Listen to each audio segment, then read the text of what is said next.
ትላንት ወደ እንግዲህ ወንድማችን እፎይ ላይ የተነሳው ማዕበል የወንጌል አንድ ክፍሉ ነው። ተክለ ሃይማኖት ኢትዮጵያ ውስጥ የወንጌል ስራ ሲሰሩ 14ኛው ክፍለ ዘመን ላይ የወንጌል ስራ ሲሰሩ አንድ ሚሽነሪ የለም ኢትዮጵያ ውስጥ። አንድ የለም ኢትዮጵያ ውስጥ ሚሽነሪ። ትልቅ የወንጌል ስራ ሲሰሩ የነበረ ተክለ ሃይማኖት ናቸው። በጣም የሚገርመው እና አቡነ ገብረ መንፈስ ቅዱስ ናቸው ሲሰሩ የነበረ። የዘላለም ሕይወት ያሰጣል ብላ የምታምነው ኢየሱስ ክርስቶስን ማመን ነው። የዘላለም ሕይወት ያሰጣል ብላ የምትለው ከዛስ መጠመቅ፣ ከዛ ምስጢረ ቁርባን መውሰድ። ይሄን ደግሞ አሁን ነው አያጠምቁኝም፣ ያስተምሩኛል፣ እጠመቃለሁ። ከዛ ኢኒሻል ሳልቬሽን ላይ ኦርቶዶክስ የምታምነው አንድ ሰው አምኖ ነው የሚድነው። አምኖ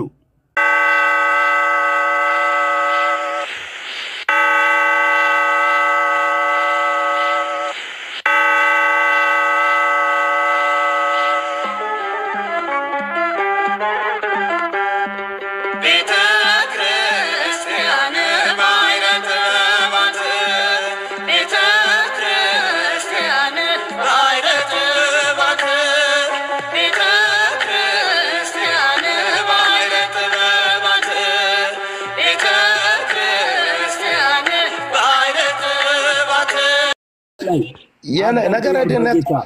አረ በጌታ አዳምጠኝ አንዴ አዳምጠኝ። መድሎተ ጽድቅ ላይ ይሁን የውጭ ግንኙነት ላይ የሚሆን የመጀመሪያ ኢኒሻል ሳልቬሽን ላይ ኦርቶዶክስ የምታምነው አንድ ሰው አምኖ ነው የሚድነው። አምኖ ስራ ሰርቶ አይደለም። አምኖ ካመነ በኋላ ምንድነው ማድረግ የሚጠበቅበት? ሚስጥራትን ይጠብቃል። ካመነ በኋላ አየ እምነቱን በምን ይገልጣል? በስራው ይገልጣል። አምኖ ተጠምቆ ነው። እኮ ሚስጥራት ይጠብቃል ማለት ሚስጥር አምኖ ተጠምቆ ይድንና ማለት አምኖ ብቻ ነው ተጠምቆ ጭምር ነው ወይ ታዲ? ይኸውልህ ካመነ በኋላ ሚስጥራትን ይጠብቃል። አንድ ሰው ካመነ በኋላ ሚስጥራትን ነው የሚጠብቀው። እንዳመነ ወዲያው አይጠመቅም፣ ተምሮ ነው የሚጠመቀው። ተረዳኝ? ተምሮ ይጠመቃል። ተምሮ እንዳመነ ወዲያው አይጠመቅም። ዛሬ ኦርቶዶክስ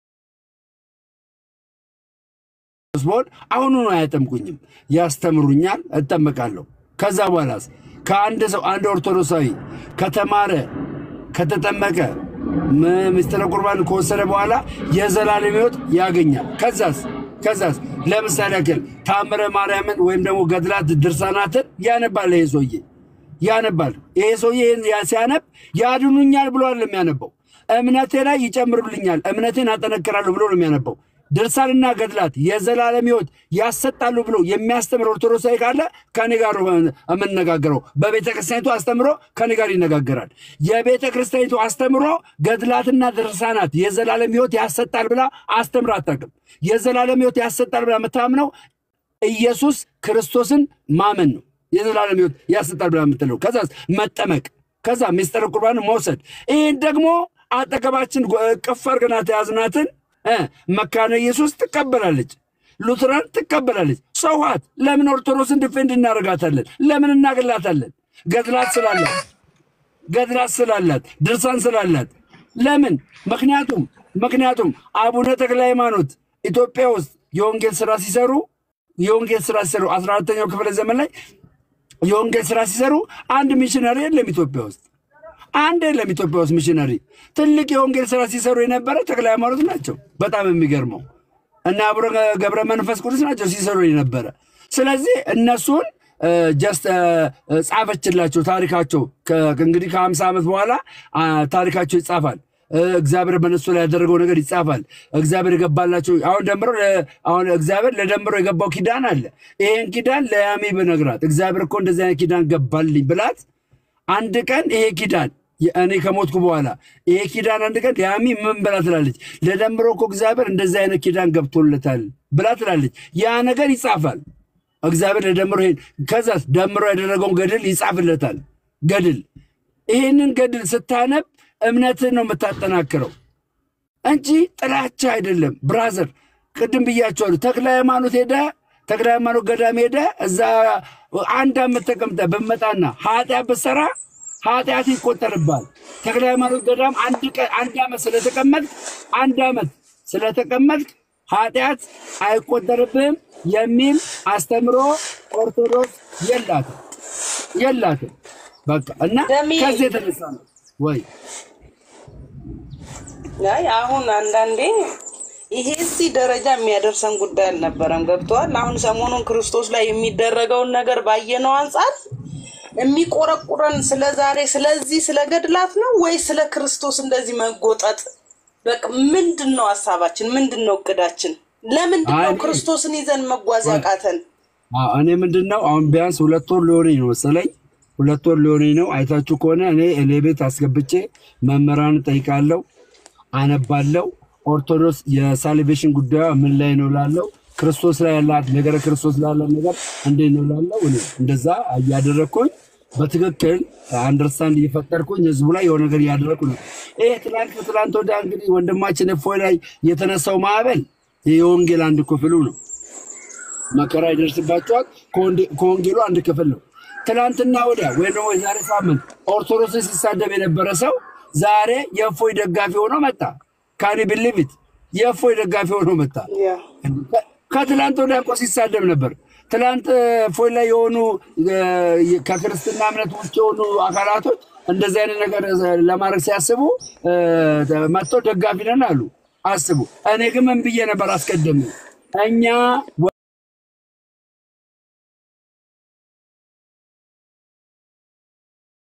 ወንጌላውያን አማኞች ወይ ደግሞ ስላሴ ምናምን ሰዎች አንድ ነውን አንድ ማንነው ከሆነ የእስልምና ወይም ደግሞ የሙስሊም ማህበረሰብ በበዛ ቁጥር ኢትዮጵያ ውስጥ ከ50% ከሆነ በኋላ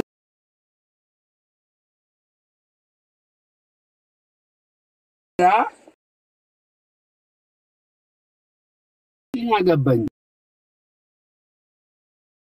እንደ እግዚአብሔር መስከረዳሉ ምን አገባኝ በሉ እንዴ በቃ እኔው ጥቅም እየተጠቀምኩኝ እኮ እጀ ሰባራ አላደረኩም አታይም ላይ ዘነጥ በነጥ ብዬ እጀ ሰባራ አላደረኩ እንጂ ተቀልጃለሽ ወይ መጅደም እኔ አንዳንድ ሰው ተቀብሎ እጀ ሰባራ ያደርጋል ተቀብሎ እጀ ሰባራ ያደርጋል እንዴ ተቀብዬ ቆንጆ ሳይታን አምሮባል ቃላት ይጫጫ እና ምን ሲቀርብ ሲገባ እንደዚህ ማማደ ያማታደ እኮ የእግዚአብሔር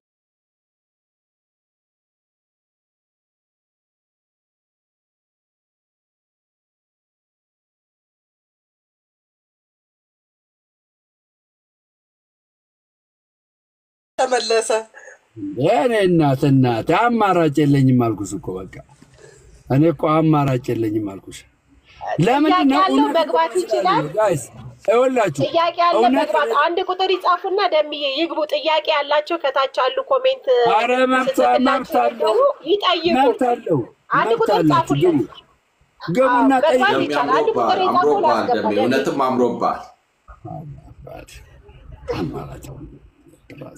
አምሮባል አባቴ ተቀልደ ሁለቱ ሃይማኖቶች እንደዚህ መዋሃድ አለባቸው ነገ ብራዘር ይወረስባል ስለ ሸሪዓ ምንድነው አሁን እኔ ጥያቄ ያለኝ ምንድነው በብዙ ነገር አረናልኝ በእናት የሪናንተ ነገርማ በጣም አላለቀም እኮ አረ 102,000 ገባ አመሰግናለሁ 102,000 አመሰግናለሁ ዘማሪያምዬ ሰላም በለኝና ወረድ ከዛ ደግሞ ፕሮግራም እንይዛለን አባቴ አያርለ ውጤቱ የሪናንተ ውጤት ነው ምለ እኔናንተ ጋር የተነጋገርነው ንግግር ዲስከስ በጣም ደስተኛ ዘማሪያምና ሰላም በለን ቴዲዬ በማይመች ሁኔታ ውስጥ ቆምቶን አንድ ደቂቃ ገብታ ሰላም በለ ውጣ አንድ ደቂቃ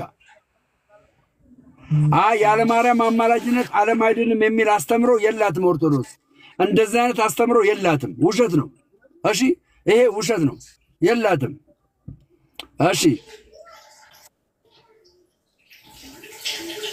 ጨረስ ጨርስ ጓንቀል አንተ ነው የምሰማ በጣም ደስ ብሎኛል ማለት እኔ አንድነትን ነው ማምነው ፍቅርን ነው ማምነው ህብረትን ነው ማምነው በሁሉም መስክ እነኚህ የሚያደርጉን ነገሮች የክርስቶስ ባህሪያት መገለጫ ናቸው ብዬ ነው ማምነው አንድ ሰው በጣም ካደገ በጣም አንድ ሰው አደገ ከተባለ የፍቅር ሰው ይሆናል። በቃ በእውነት እኔ አንድ ሰው በጣም ማደጉን የማውቀው የፍቅር ሰው ከሆነ ነው። ለምን ክርስቶስን እየመሰለ ሲመጣ የፍቅር ሰው ነው የሚሆነው። አንድ ሰው በጣም እያደገ ሲመጣ ልዩነት አይደለም የሚያበዛው። ሁለተኛ አንድ ሰው በጣም እያደገ ከመጣ አንድነት ነው የሚያበዛው። እነኚህ ነገሮች ሰዎች ላይ ሲገለጡ ዋው ላለው በቃ ከልዩነት ይልቅ አንድነትን ከጥላቻ ይልቅ ፍቅርን መስበክ ከጀመረ ሰውየው የክርስቶስ ሕይወት በሱ ላይ እየተገለጠ ነው። እና ብዙ ጊዜ ቶሎ የሚጮህልን ነገር እኮ እናውቃቸዋለን። የታወቁን ሰዎች እኮ እናውቃቸዋለን። መጥፎ ነገር በመናገር ነው እና ኔጌቲቭ ፓርት ቶሎ የመጮህ ፓርት አለውና ግን አሁን የምታረጋቸው ነገሮች ወይም የምትንቀሳቀሳቸው እንቅስቃሴዎች አንድነትን፣ ፍቅርን፣ ህብረትን የሚጠብቁ እስከሆኑ ድረስ አንድነትና ፍቅር ህብረትን የሚቃወም ካለ ሰይጣን ተቃራኒ ነው። በቃ ምንም አማራጭ የለንም እና ነገራችን ላይ ጴንጤ ነው። እሺ ጋይስ ጴንጤ ነው። በጣም የሚያገለግል አገልጋይ ነው። እግዚአብሔር በእውቀት የሞላው ሰው ነው። እውነቴን ነው ብላችሁ በጣም የማውቀው ሰው በጣም የእውነት በጣም ነገራቸው ካስከፈ ይሄን ኦርቶዶክስ ተመስላችኋል እኮ እንዲህ ስትላቸው ኖ እኔ ተወልጄ እንኳን ሳድግ ያደኩት በክርስቲያን ቤተሰብ ውስጥ ነው። ይሄ ዛሬ እንኳን ሌላ ሃይማኖት የለውም። አያቴ ድረስ ቅድመ አያቴ ድረስ ከፕሮቴስታንት ቤተሰብ ነው። ያው ፕሮቴስታንት ቤተሰብ ስትሆን ተወልደ ሳይሆን አምነ ስለሆነ አምኜ ነው ዳግም የተቀላቀልኩት እንጂ በራሴ በግሌ እንጂ ያው ከዘር ማንዘርም ስንመጣ እኔ አሁን አንዳንድ ጊዜ ዛሬ ቀኑ እንደዚህ ነው ምናምን ዛሬ ማርያም ነው ምናምን አላውቅም እና ብዙ ሰዎች እንዴት አታውቅም ኦርቶዶክስ አይደል የመጣው ይሉኛል። ኧረ እኔ ከአያቴ ጀምሮ ፕሮቴስታንት ናቸው እላቸዋለሁና ይገርማቸዋል። እና ብዙ ሰው ያው አምኖ በራሱ ነው ፕሮቴስታንት የሆነውና ግን ያው ከቤተሰቦች የሚጄ ይሄን እውነት ተቀብዬ ከተዘራው ዘር በቀር ሌላ ዘር ስለሌለ እርሱም ክርስቶስ ስለሆነ በተለያዩ መንገዶች ወድቄ በመነሳት ይህን እውነት በማወቅ ዳግም ድኛለሁ እና ዳግም የዳንኩት በክርስቶስ በማመን ነው። ያው ምንም የማያዳግምና የማያወላዳ ነገር ነው እያወራኝ ያለው። ቅድም ስለ ድነት ስታወራ ኦርቶዶክስ ድነቷ ይሄ ነው። ባይዘው ይኸውልህ እኛ የምንለው ክርስቶስ ላይ የሚጨመርም የሚቀነስም ነገር የለም ነው። ይኸውልህ ክርስቶስ ላይ የሚጨመርም የሚቀነስም ነገር የለም። ለመዳን ክርስቶስ፣ ለመኖር ክርስቶስ፣ ወድቆ ለመነሳትም ክርስቶስ፣ ለሁሉ ነገር ምንድነው ክርስቶስ። ክርስቶስ ላይ የሚጨመርም የሚቀነስም ነገር የለም። ክርስቶስ ሁሉ በሁሉ ነው። በቃ ሁሉ በሁሉ ነው እና ወንድሜ ምንም አማራጭ የለም። በእውነት ይሄን እውነት ብዙ ሰዎች አጋንንት አውጥተው ወይም ወንጌል ሰብከው ብዙ ጊዜ እንደሚለው አውሮፓ ሊሄዱ ይችላሉ። የተለያዩ ነገር አገልግለው ቱር ሊያደርጉ ይችላሉ። ብዙ ሰው ካየ ግን እውነትን ተናግሮ ይሰደዳል እና እውነት ከባድ ናት እና እውነትን በመናገር ግን አንተ ላይ ያየነው ነገር አሁን ያማረብ እንጂ እየተሰደድክ አይደለም። አማራጭ የለኝም። መኪናዋ ደግሞ ወድጃታለሁ በጣም ሰሞኑን ለውጥ አለ። እናቴ ወገኖች ገና ፎቅ እሰራለሁ፣ አይን እያየ ፎቅ እሰራለሁ በለው። ስማ ቢዝነሱን ያዘው። ኢየሱስ ክርስቶስ ምን አለ መሰለህ? ሄሮድስ ነው ጲላጦስ አንተ የምትመጣው ብሎ ዮሐንስ ነው ስለኛላ ሂዱና ለዛች ቀበሮ ንገሯት ብሎ የመለሰው ነገር እዚህ ቲክታክ ላይ ቀበሮች አሉ። ንገሯቸው። ደምረው የያዘውን አቋም መቼም አይቀይርም። መቼም በሞት ማለት ነው። በሞት የኔ ሐሳብ ይቀጥላል። እርግጠኛ ነኝ። እኔ በሞት ትክክል ነበር ደምረው ብላችሁ ትቀጥላላችሁ። ትክክል ነበር። ህብረት ያስፈልገናል። አንድ መሆን ያስፈልገናል።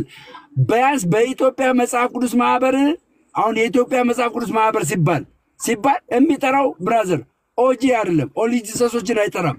ጆቫ ዊትነስን አይጠራም። ለምን? የሥላሴ አማኝ ስላልሆኑ። የመጽሐፍ ቅዱስ ማህበር የሚጠራው 3 ነው። ማማን ነው የሚጠራው መሰላችሁ? ወንጌል አማኝ ማለት ፕሮቴስታንትን፣ ኦርቶዶክስንና ካቶሊክን ፔሬድ። ለምን? በሥላሴ ያምናሉ። በክርስቶስ ኢየሱስ የዘላለም ህይወት በማስገኘት ያምናሉ። የኢየሱስ ክርስቶስ ደም ከኃጢአት ሁሉ ያነጻል በሚል